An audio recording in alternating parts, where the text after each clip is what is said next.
Hello Group 1, welcome to your reading. First, let's look at what your natural charm is. We have the Page of Swords, and the Four of Cups, and Ace of Pentacles. At the bottom of the deck, we have Queen of Pentacles. Okay, I feel you have this amazing ability to notice small details that other people overlook. And very often, those tiny details are actually the key to solving the problem, or even the difference between success and failure. Your ability becomes almost magical when other people feel like there is no hope anymore, or when a problem has been stuck for a very long time.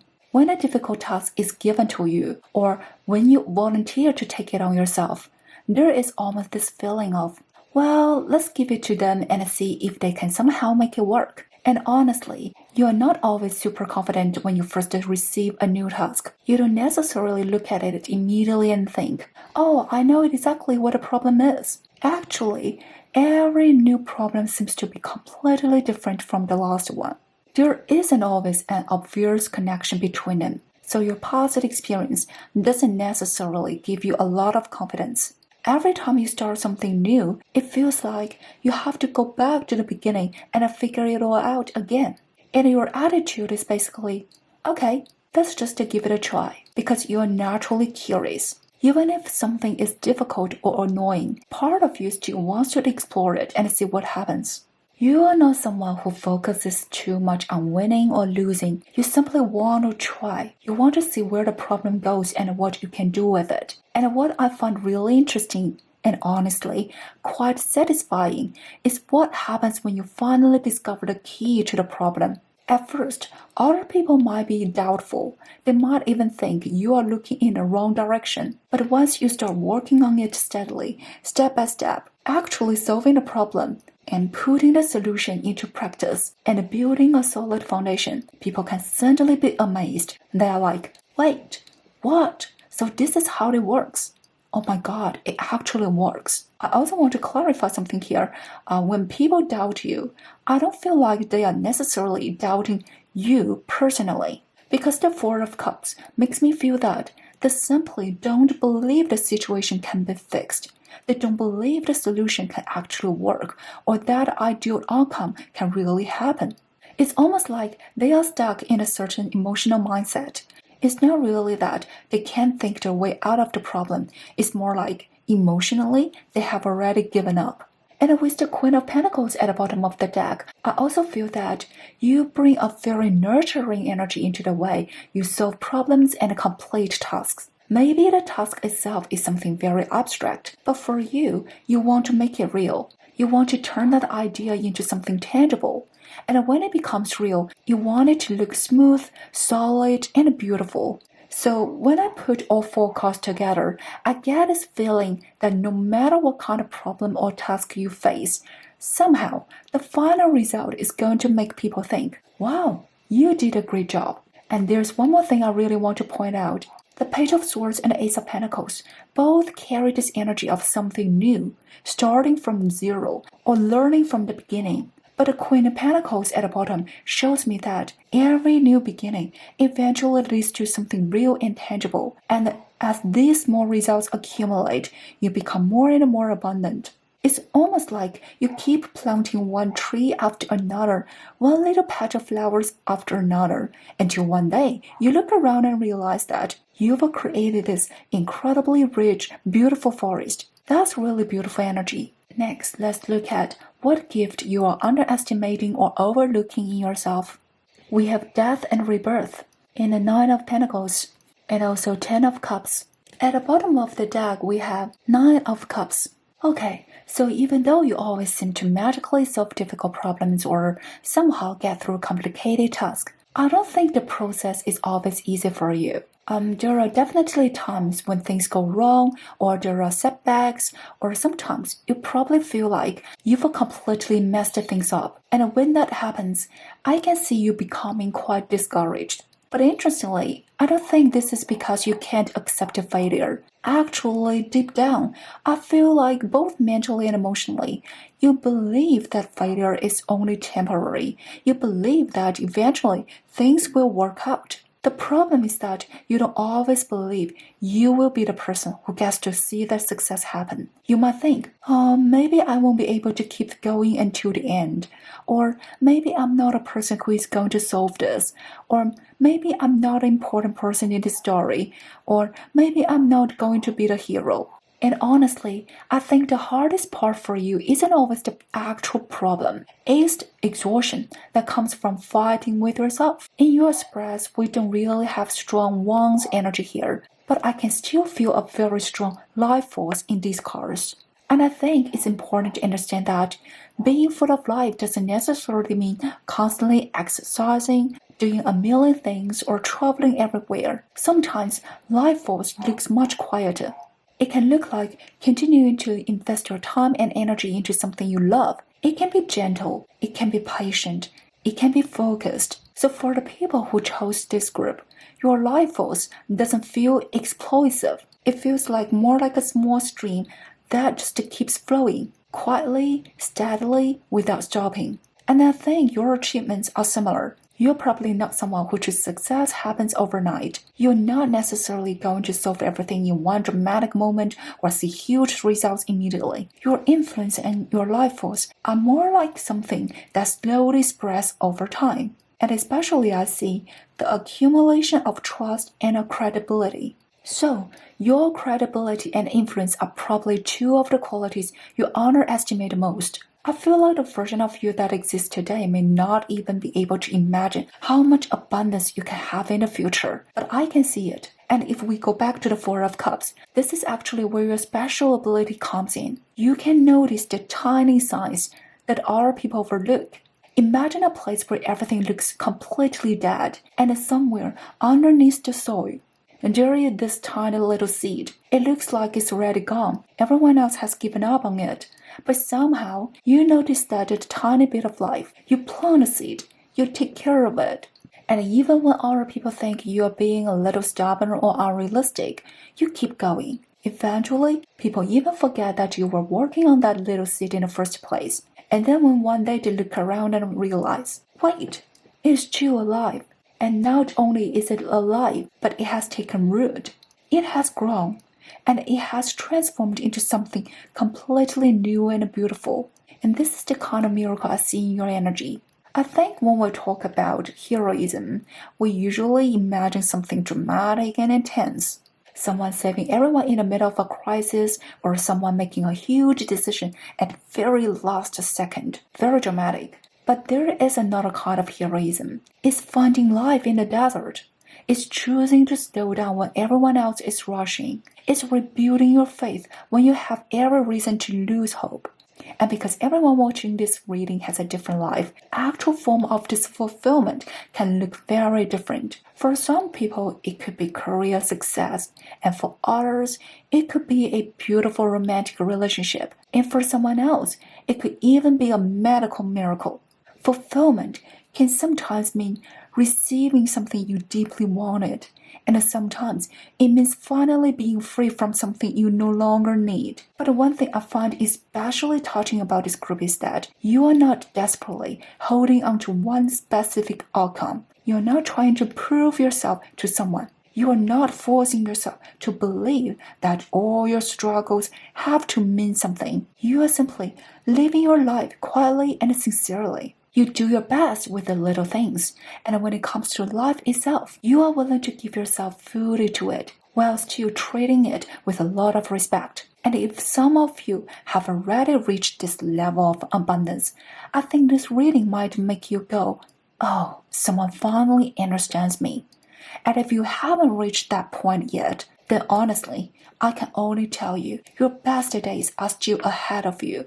Finally, let's pull an oracle card and see what your soul wants to remind you about your own worth. We have the Song of the Wild.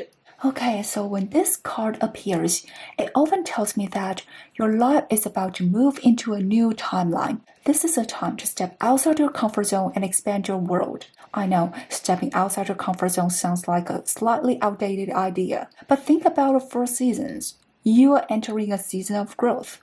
And stepping outside your comfort zone doesn't necessarily mean leaving everything behind. It can also mean updating or upgrading the environment you already have, or changing the way you do things. You may strongly feel like life is pushing you forward. You may not be able to hide yourself away the way you used to. And there are some risks you simply can't avoid. And there are some waves you have to ride. But this card reminds you that you are supported and you are deeply blessed. And wherever you go, you can eventually find your way to freedom. If some of you are preparing to travel or move somewhere new, or start a completely new chapter in a different environment, this is an especially beautiful blessing. And looking at the whole reading together, I really feel that you can build a kind of abundance you've been dreaming about. And for some of you, maybe you're thinking about changing your career path, or maybe you want to try a completely different way of achieving something you've always wanted. If that's you, this card is a very strong encouragement. But remember, being blessed doesn't mean there will be no challenges. It doesn't mean everything will happen easily. There may still be a price to pay. There may still be difficult moments along the way. But when you finally arrive at the life you've been trying to build, I think you generally feel everything happened at the right time and everything was worth it. So to everyone who chose Group 1, I wish you nothing but the very best. I hope you continue to trust that quiet little spark of love inside you, and I'll see you in the next reading. Hello Group 2, welcome to your reading. First, let's look at what your natural charm is. We have 10 of Wands, 9 of Wands, and the 9 of Pentacles. At the bottom of the deck, we have the High Priestess. Okay, this group gives me the feeling that, from the outside, you look like someone who is incredibly lucky. It's almost like life is always on your side. But the reality is very different. You're actually a very responsible person. And sometimes you've been carrying everything on your shoulders and just pushing through. If you chose this group, I feel like you've already achieved quite a lot in life. Maybe you've already made a good amount of money. Maybe you've reached a point where you can live comfortably and even retire early within your means. Whatever the situation is, there is already something about your life that other people would really envy. People don't know your whole story. They just look at where you are now and think, wow, this person is so lucky. They might admire your lifestyle and wonder how everything seems to work out for you. But they don't see how long the road was before you reached this independent and abundant place. For some of you, there may have been a very dramatic setback in your life. But for most of you, I actually feel something more subtle. It feels like walking a very long distance while you have a low fever or in an exhausted condition. You are not completely falling apart. You can still keep going, but you are definitely not feeling your best. And when life is really stressful, someone who feels truly free and secure might allow themselves to break down. But you don't let yourself do that, because you know there is still a long road ahead. Maybe the situation isn't safe enough for you to stop, or maybe you feel responsible for other people. So even when you really want to break down, you tell yourself, no, I can't do this right now. Because somewhere inside, you're afraid that if you stop, if you finally relax, everything will completely fall apart. And honestly, I think the internal struggle has been harder for you than the external problems. It's something that quietly drains you over a long period of time. And I feel like you are definitely someone who takes action, but it's not always because you genuinely want to do that.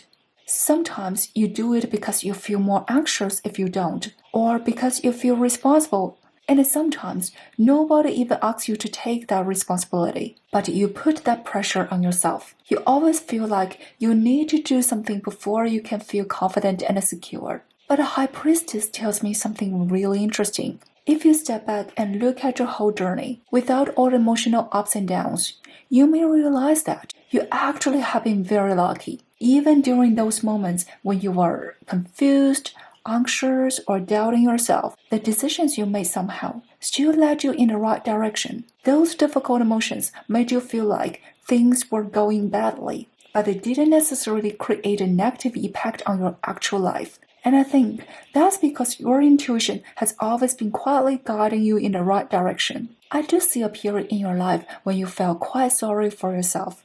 You may have felt like life was unfair. You may have thought, Why do I have to deal with all of this? But at some point, something suddenly clicks. You figure out how to balance your mindset. You learn which responsibilities are actually yours and which ones aren't. And you stop forcing yourself to do everything. When that happens, your quality of life can improve very quickly.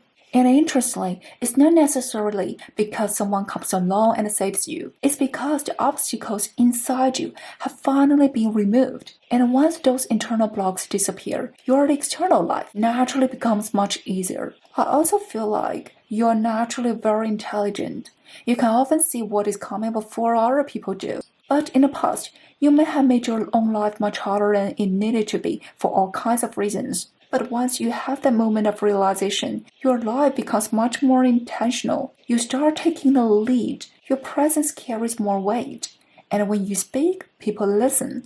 And when you take action, things actually start producing results. And one little side note before we move on, you have a very strong magnetic energy. But be careful because you can easily attract the people who act helpless and want to depend on you. So keep your eyes wide open and protect your energy. Next, let's look at what gift you are underestimating or overlooking yourself. We have the Sun, the Empress, and the Page of Cups. At the bottom of the deck, we have Four of Swords.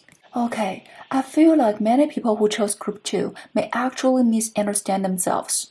You might think you're a low-energy person, but what you are underestimating is actually your own energy, and what you are overlooking is your ability to use that energy. We're just talking about how there may be a moment in your life when something suddenly clicks and you remove those internal blocks. I don't know if you already reached that point, but if you haven't, that's completely okay, because I can see you eventually having that moment where everything suddenly becomes clear and you step into a much brighter chapter of your life. You are actually a high energy person, and I'm not even talking about energy frequencies here. I simply mean, do you actually feel full of energy and alive?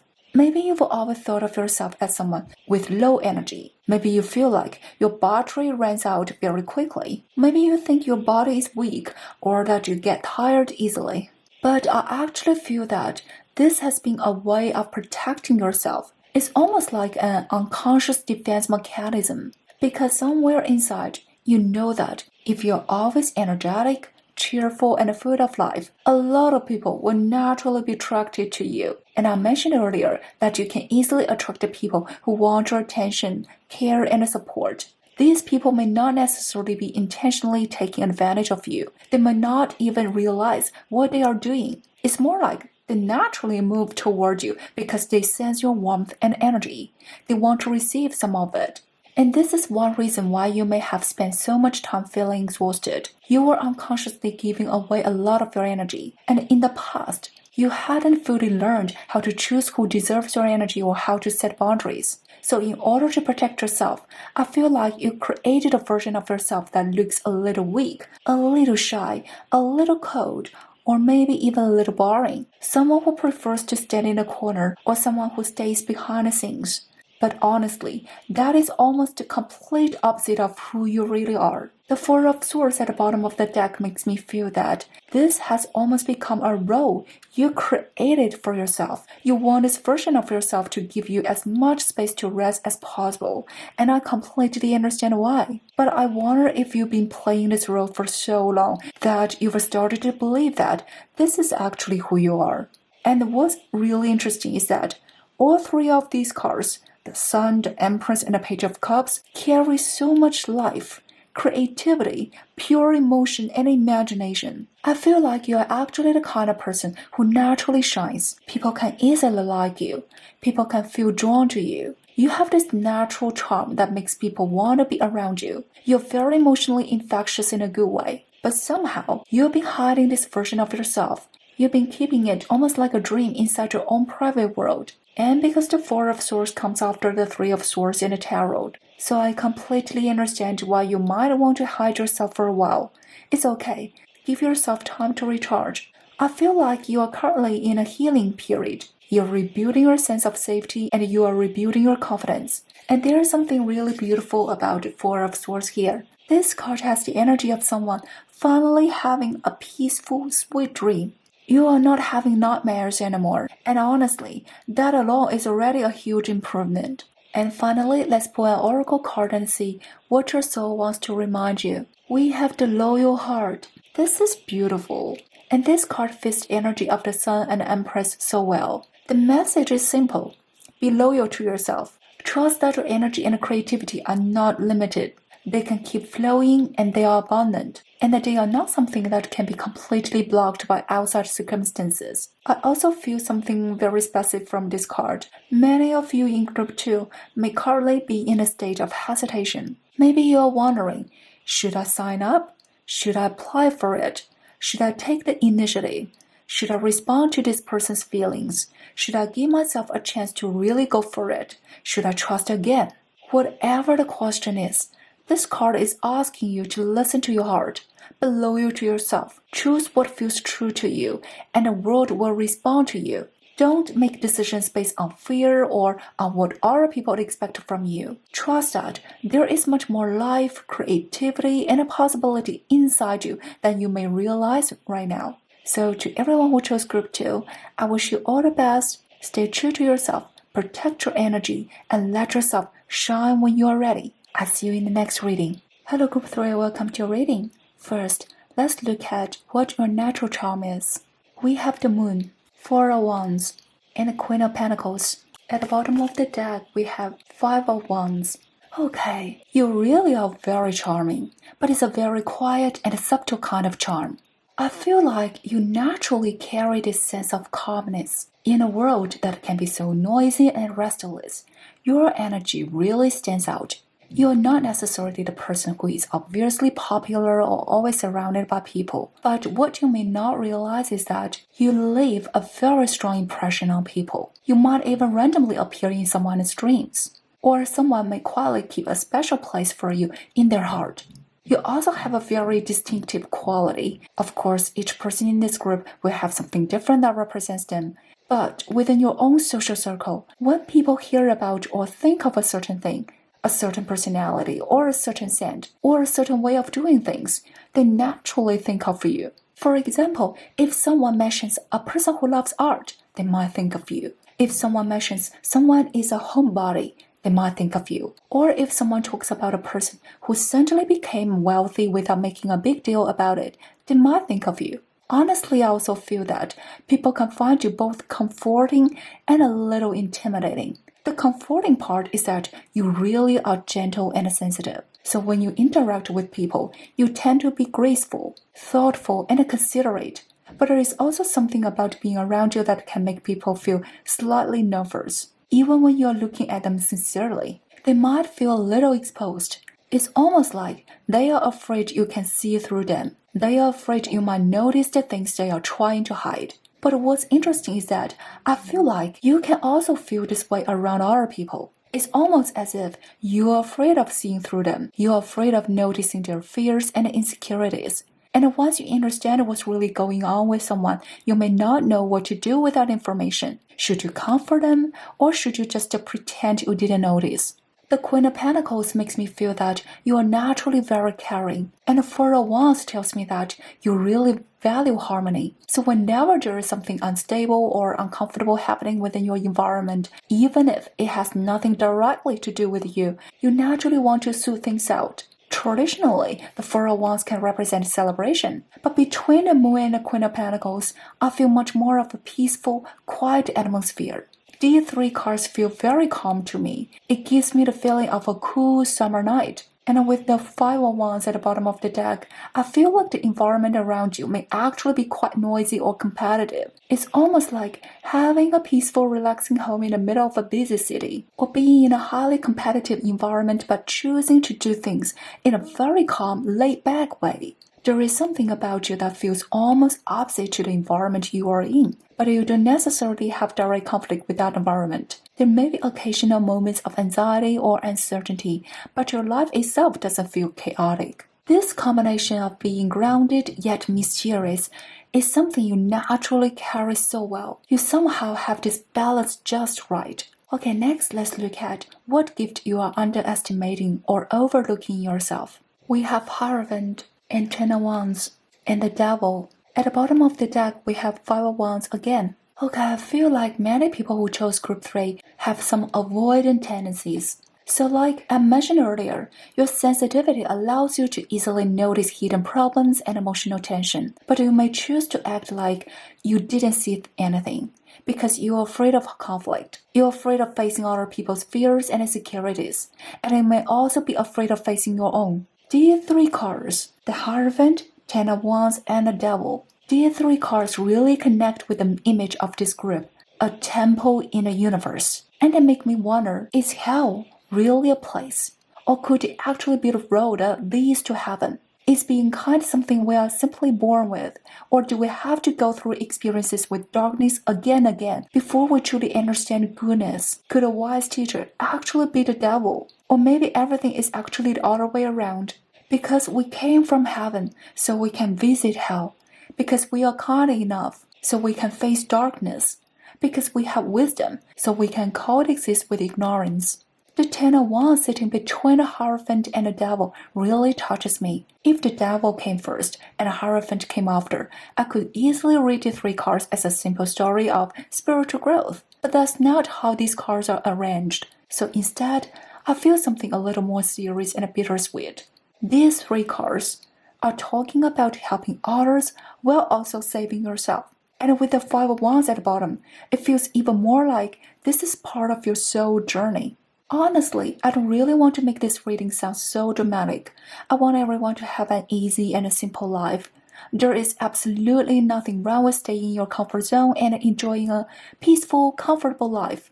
But these cards really aren't giving that kind of message. To be honest, for Group 3, as long as you don't take things to an extreme, I feel like you actually need to go after some level of worldly achievement. The Ten of Wands makes me feel that part of your struggle comes from the fact that your spiritual values and worldly success can sometimes feel like they are pulling you in opposite directions. For example, imagine asking a truly devoted monk to promote Buddhism by constantly going online, getting attention, and chasing views. That would probably feel very uncomfortable for him. And I feel like your life may have a similar kind of challenge. You are being asked to bring your philosophy and spiritual beliefs into your everyday practical life. Maybe originally, you just wanted to follow the natural flow of life and live quietly. But then, that natural flow pushed you into a whirlpool. And that whirlpool activated ambitions that were already hiding deep inside you. So worldly success itself is not the real goal. The real goal is to bring your beliefs and inner strength into that chaotic environment and somehow create order, structure, and stability within it. You're actually an extremely resilient person. You have a very strong inner and spiritual strength. But I know that you tend to underestimate this strength. And that's why sometimes you want to avoid things, escape, or simply tell yourself, whatever, I'll just get by. There may even be moments when you want to completely depend on external circumstances or other people.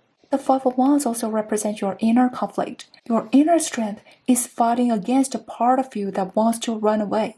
And I know you already put a lot of pressure on yourself, so I don't want to become another voice pushing you. You don't have to make a decision right now. And you should understand that all three of these cards are describing a journey. You could say that pursuing worldly achievement in a way that stays true to your philosophy is actually part of your spiritual growth. Even if you face these deeper soul lessons, your dreams and ambitions are not going to happen overnight. So it is important to prepare yourself mentally for the long journey as well. Finally, let's look at what your soul wants to remind you. We have get grounded, empath, highly sensitives, connect with nature. It is reminding you that when you feel like the energy around you is becoming chaotic, you need to spend some time in nature. The main message is to avoid going to extremes. For example, don't drain other people, but also don't allow other people to drain you. Don't become too attached to material things, but also don't use spirituality as a way to escape from life. This card is asking you to heal your inner world and ground yourself. Heal your root chakra. You need to keep your own energy stable. That way, you won't get swept away by the whirlpools happening around you. So if you chose Group 3, take care of yourself. Stay grounded, spend time in nature, and remember that you don't have to escape the world. You can learn how to stay centered while moving through it. I wish everyone who chose Group 3 all the best. and I'll see you in the next reading.